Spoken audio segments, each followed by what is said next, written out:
Olá, sou Otávio Maioli, vereador do município de Ibiraçu, Estado do Espírito Santo, e esse vídeo que faço hoje, no dia 20 de janeiro de 2022, é para trazer um pouquinho não só da minha atuação nas ações tendentes à regularização da ocupação residencial da área que envolve a zona de amortecimento da área de relevante interesse ecológico do Morro da Vargem, localizado nesse município, onde inclusive está o nosso mosteiro Zen Budista e a Praça Tori com o Grande Buda, e tratando especificamente da região de Pedro Palácio, que tem experimentado em anos recentes uma expansão no interesse de construção de residências e, e áreas que envolvem moradias, né? Então, eu estou fazendo esse vídeo para, tendo em vista que estou trabalhando e atuando nessa região desde agosto de 2019, isso no primeiro mandato, ainda no primeiro mandato. Então, né, tendo em vista a quantidade de pessoas as quais têm interagido, sempre atualizando e contando um pouquinho dos resultados das ações que foram realizadas e do meu trabalho durante esse tempo, eu resolvi fazer esse vídeo para alinhar um pouco das informações no momento, trazer um pouco dos avanços, né, e indicar caminhos para a gente conseguir alcançar bons resultados e resolver as problemáticas, os conflitos que estão acontecendo nessa região, por conta justamente dessa expansão imobiliária que acaba trazendo o viés da urbanização e a necessidade da urbanização junto. E, ao mesmo tempo, é um cenário que envolve já alguns produtores rurais que precisam ter seus direitos rurais garantidos também dentro das suas produções, suas características. Então, é um cenário que tem requerido muito trabalho, um acompanhamento, enfim. Então, eu montei essa apresentação com essa pequena, aqui do lado, né? É, um esboço do que pretendo tratar aqui hoje, né? Então, assim, fazendo um pequeno histórico da problemática local, a área de relevante interesse ecológico do Morro da Vargem, que antes era uma reserva municipal, em 1985, quando foi feita a lei que condicionou aquela área a uma reserva municipal, ela passou o status de área de relevante interesse ecológico de nível estadual a partir de 2005. É um decreto-lei que foi ditado pelo governo na época e estabeleceu uma série de diretrizes para o uso da região, né? Tendendo, obviamente, a importância da preservação ambiental da região. Ao mesmo tempo, essa reserva ela é considerada uma reserva de uso sustentável, ou seja, ela permite o usufruto, né, das condições da área, tanto para produção agrícola quanto também para moradias. Já existe uma comunidade já consolidada há muito tempo na região. Inclusive, nós temos nessa própria região tanto a BR-101 quanto a ferrovia Vitória Minas, que hoje tem a concessão da Vale, e a BR, a concessão da Eco Rodovias. Enfim, todo esse cenário, em anos recentes, foi acontecendo uma expansão da sua comunidade que, obviamente, foi crescendo em área residencial. É bem importante dizer que a legislação, né, ela regra que áreas que não são urbanizadas, elas não podem ser parceladas a menos de 20 mil metros quadrados, o que torna, obviamente, ela uma área rural. Quando o parcelamento é menor que esse, ela já vem com características de áreas urbanas. Porém, e até atualmente, a área da região de Pedro Palácio ela não é urbanizada, ela não é um perímetro urbano. Então, isso enseja no momento em que há certas ocupações que a priori estão com características irregulares, que precisam se regularizar. Até porque ela começa a ter uma característica urbana. Então, isso tudo vem vindo já há um tempo, porque essas expansões em regiões, obviamente, rurais, elas acontecem, são orgânicas, são espontâneas. Nós temos diversas comunidades de interior do nosso município também, que também são áreas rurais. Porém, a região de Pedro Palácio experimentou uma expansão muito grande nos anos recentes. Então, a partir de 2017, o IEMA, que é o órgão ambiental do Estado, que tem a gestão ambiental da área, perdão, ele começou, obviamente, a controlar essa expansão no sentido de tornar essas novas expansões, né, e fiscalizar de maneira correta a irregularidade dessas ocupações. E isso ensejou, obviamente, a partir de 2017, no impedimento de fornecimento, por exemplo, de energia elétrica por parte da EDP, quanto da água, do SAI. Então, um cenário que acabou gerando um conflito. Pessoas que acreditavam ter seus direitos para construir suas residências no local, elas acabaram por tendo esse direito, né, limitado por conta desses impedimentos. Então, essa problemática foi se acumulando, foi acontecendo, as pessoas foram adquirindo as áreas e, enquanto elas foram fazendo suas construções, elas foram percebendo que havia necessidade de uma regularização na área, tanto por parte da prefeitura, obviamente, quem trabalha, quanto por parte das pessoas que parcelaram essa área, né? E são diversas áreas que estão ali com características de loteamento que precisariam ser licenciadas, precisariam ser projetadas a priori, como acontece normalmente. Porém, é sabido que por conta até dessas dificuldades de legislação e toda a burocracia que existe, acabam se tendo essas expansões orgânicas, e foi o que aconteceu na região, principalmente, né, a gente pode tratar aí que no município de Ibiraçu, 95% da problemática está na comunidade de Pedro Palácio. Então, veja, então a partir de 2017 começou a ter essas dificuldades, né,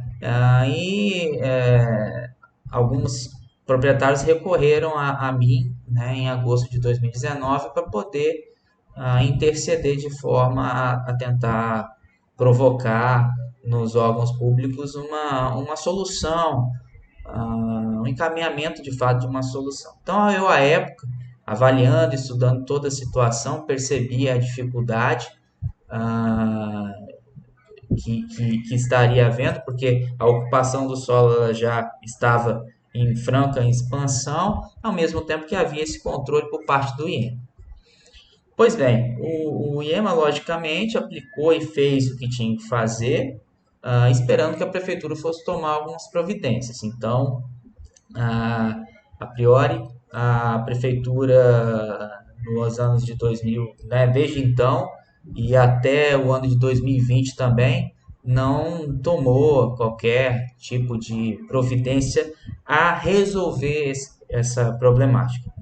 Tomaram talvez algumas outras providências, mas certamente não era com o viés de tornar e resolver o problema da região. Então, Veio o ano, e também, obviamente, eu tenho que reconhecer que a pandemia atrapalhou muito, até alguns trabalhos que o IEMA poderia desenvolver, mas a partir de 2021, então, com a mudança de gestão, a gente pôde ser mais propositivo e já antes, no final de 2020, a gente já foi interagindo com as comunidades, percebendo as problemáticas, principalmente nessas que envolviam a ligação da energia por parte da EDP.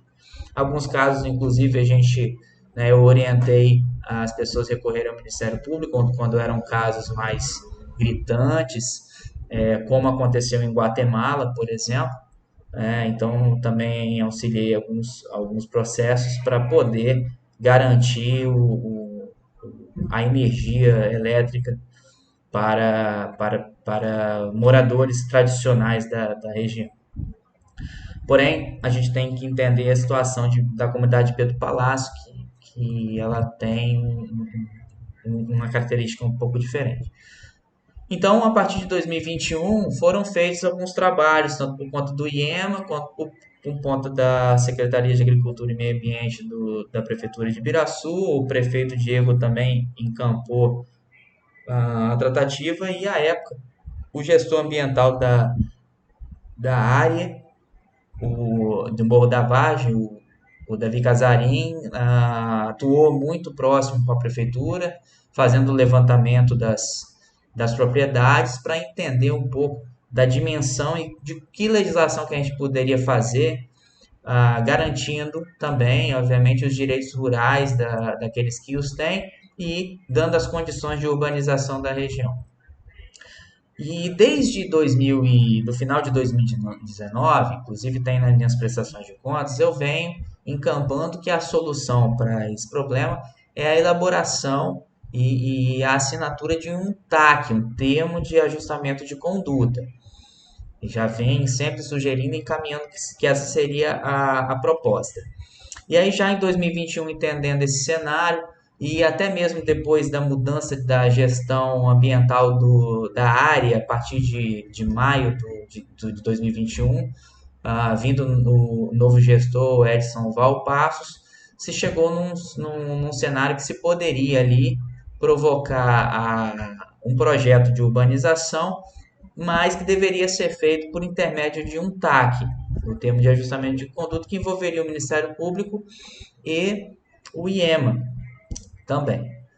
Então, eu fiquei bastante satisfeito com o encaminhamento que foi dado naquela época, em meados do ano de 2021, porque de fato, tanto o IEMA quanto o Ministério Público, né, a Procuradoria do IEMA e o Ministério Público entenderam que era o melhor caminho, o termo de ajustamento de conduta. Então, ele foi minutado, né, e já no final, em outubro e novembro de 2021, ele foi minutado e foi feita uma análise na prefeitura. Porém, a análise ela ficou um pouco difícil por conta da questão das obrigações da prefeitura que estavam sendo estabelecidas em relação ao tratamento e coleta de esgoto dessas residências. E todo projeto de licenciamento de um loteamento precisa passar por isso tudo. Tanto a questão de iluminação, calçamento, drenagem, coleta e tratamento de esgoto. E então aquilo estava empacando muito. E só abrindo aspas, toda essa demora, né, a princípio, das ações no ano de 2021, eu não posso falar demora porque de fato teve muitos avanços, mas poderíamos até ir mais rápido. Mas infelizmente nessa região se alavancou muito e se cresceu muito as áreas de loteamento que a gente já começou até a dizer que eram, né, que estavam irregulares, porque não tinha projeto na prefeitura e estavam desrespeitando até mesmo os trabalhos que estavam sendo feitos. Então, parcelou a menos de 20 mil metros, está irregular, infelizmente. Ainda não é o momento para se trabalhar isso na região. Então, isso trabalhou, prejudicou muito, porque precisou fazer uma sensibilização, uma atuação de fiscalização, para mostrar que a gente poderia ter o projeto de urbanização e aí sim orientar a expansão imobiliária na região. Por fim, no final de 2021, em dezembro de 2021, mais precisamente, foi feita uma reunião do próprio Ministério Público com a Prefeitura e o IEMA, no qual eu também participei, porque tenho me envolvido, tenho solicitado sempre ao Ministério Público, e tenho recorrido sempre ao Ministério Público pedindo, né, a celeridade dentro da medida do possível, em relação aos processos. E os processos que têm chegado ao Ministério Público, de fato, são processos de várias denúncias que estão ocorrendo na região por conta dessas ocupações irregulares. Então,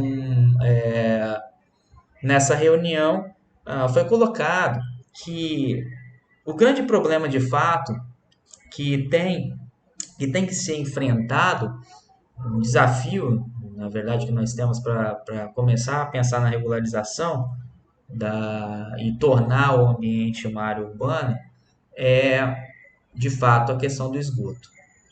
É óbvio que a gente pode trabalhar uma legislação que possa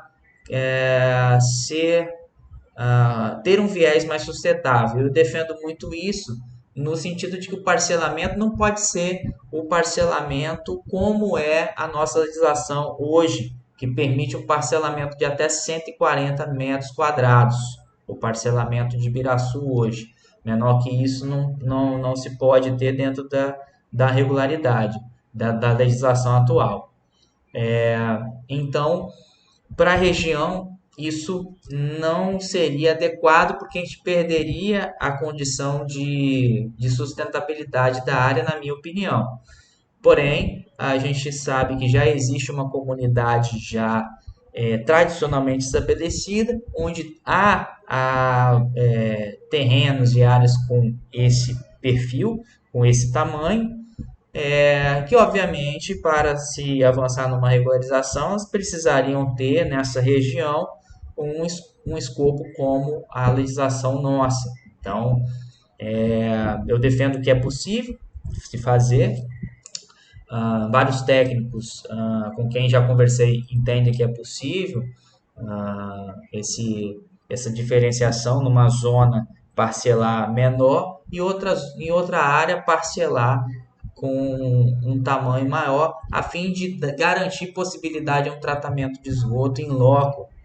Esse tratamento de esgoto em loco pode se ocorrer por meio de fossas sépticas, e as fossas sépticas poderiam, a priori, ser a contrapartida dos proprietários no sentido de contribuir com a regularização da região.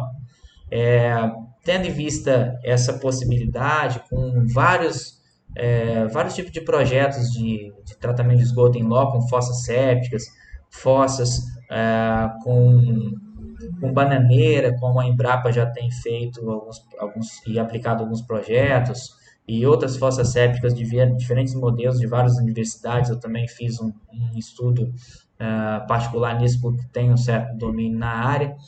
Até para tentar agora levar aos proprietários essa possibilidade. E aqueles que já têm, obviamente, já vão entrar no primeiro levantamento que ficou a cargo da prefeitura fazer, no prazo de 90 dias, um levantamento das características de tratamento de esgoto na região, até para orientar uma possibilidade de uma menor contribuição da prefeitura nisso, porque senão não teríamos tempo para um termo de ajustamento de conduta e a prefeitura não conseguiria arcar com isso no momento, uma vez que temos que resolver também problemas já decorrentes, né, do esgotamento da área urbana do município de Ibiraçu. Então, é uma decisão de governo que eu respeito claramente, entendo claramente, e temos uma condição clara de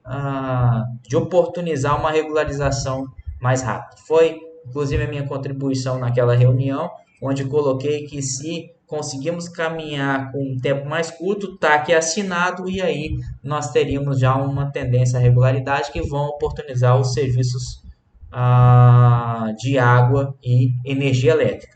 E, aliás, abrindo parênteses, a questão da água, o Ministério Público também já entendeu que poderia-se já liberar alguns tipos de ligação e oferta de água antes ainda do termo de ajustamento de conduta. Isso foi feito no SAI, então o SAI está autorizado hoje a fazer a ligação da água já nessas propriedades. Porém, a questão da energia ainda está nessa seara. E aí eu coloco para vocês que quando já tiver autorizado o processo o TAC, já assinado, a EDP já vai liberar, o IEMA simplesmente vai dar anuência, porque hoje nós já temos o licenciamento ambiental estabelecido no Poder Executivo Municipal. Então, é ele que já vai dar o primeiro aval do licenciamento e agora o IEMA só vai fazer a anuência porque ainda é o gestor ambiental da área. Então, eu já acabei entrando no item 2 da nossa apresentação aí, falando um pouquinho do histórico e contando dos avanços, porque os avanços estão mostrando que já é interesse e já existe a condição técnica para se fazer o estudo, né, que já foi feito, na verdade, o levantamento para se ter uma área tendente à urbanização, respeitando, obviamente, as propriedades rurais já estabelecidas, que vão continuar tendo seus direitos rurais, né? Então, essa é o, o status atual. É claro que, obviamente, isso vai precisar passar, assim como já planejado, com audiências públicas com a comunidade, até para entender um pouco né, e explicar bem para todos os atores as possibilidades. Em contrapartida, também seria importante o IEMA já avançar nos estudos do plano de manejo da área do Morro da Vargem, que era está estabelecido naquele decreto-lei que tornou a área estadual, e o plano de manejo vai orientar também vai contribuir sobre como podemos avançar no nosso futuro em relação à ocupação do solo e garantir os recursos naturais, recursos hídricos e o nosso patrimônio ambiental. Além disso, eu não posso, né, de forma alguma, deixar de falar do nosso Mosteiro Zen Budista, que tem crescido até pela envergadura da Praça Tori, o Grande Buda e toda a visibilidade que está oportunizando o alavancamento do turismo na região. O mosteiro também precisa ter garantido seus direitos, tanto os seus direitos também de ocupação, sendo uma área, está dentro da área, né? Não está na zona de amortecimento, está dentro da área. A zona de amortecimento é uma área em torno dessa região que tem uma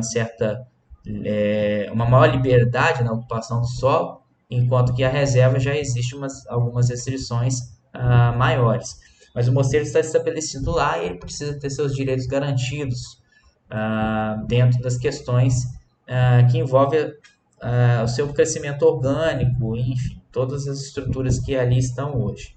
Então, também tenho tido muitas conversas com o monge Dágio, que tem auxiliado muito nesse processo, e é interesse dele também que se resolva esses conflitos e que também hoje lá na Praça Torre ele possa ter seus projetos de maneira muito franca e obviamente respeitando as questões ambientais, como sempre foi uma visão do ambientalista. Mas entende, obviamente, que é importante a ocupação do solo na região. E aí, eu também acabei já explicando um pouquinho da situação da elaboração do termo de ajustamento de conduta, né? E agora eu já poderia ir para os aspectos gerais. Os aspectos gerais que eu quero mostrar aqui é justamente para dar um pouco mais de argumento ao que estou defendendo.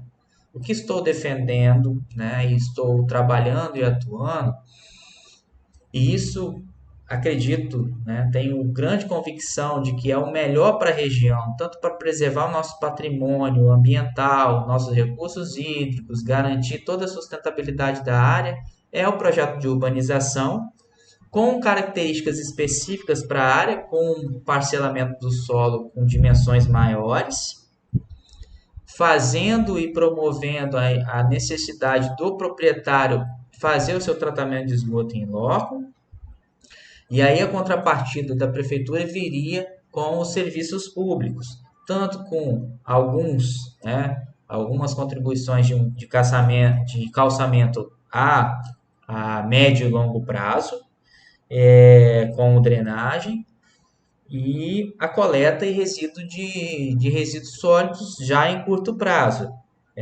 além da questão da energia elétrica que se ficaria da iluminação pública que se poderia também ficar no médio prazo, uma vez que a região já existe uma área relevante já com características urbanas, nós já temos uma unidade de saúde, nós temos uma quadra poliesportiva e temos toda a ligação asfáltica até a área da sede do município. Também temos a conexão com outras comunidades, como Guatemala, por exemplo, e Pendanga, mais à frente, onde tem escolas municipais, e as características da região, tanto de relevo, elas dão condições para a urbanização da região. A urbanização vai garantir também um melhor fluxo e condições para o turista. Então, nós vamos ter e criar as condições para que empreendimentos turísticos e agroecológicos aconteçam, tanto no setor hoteleiro quanto no setor de produção local. Então, a gente só vai trazer vantagem quanto a isso, porque vai respeitar os aspectos, vai criar uma condição para se respeitar os aspectos de sustentabilidade.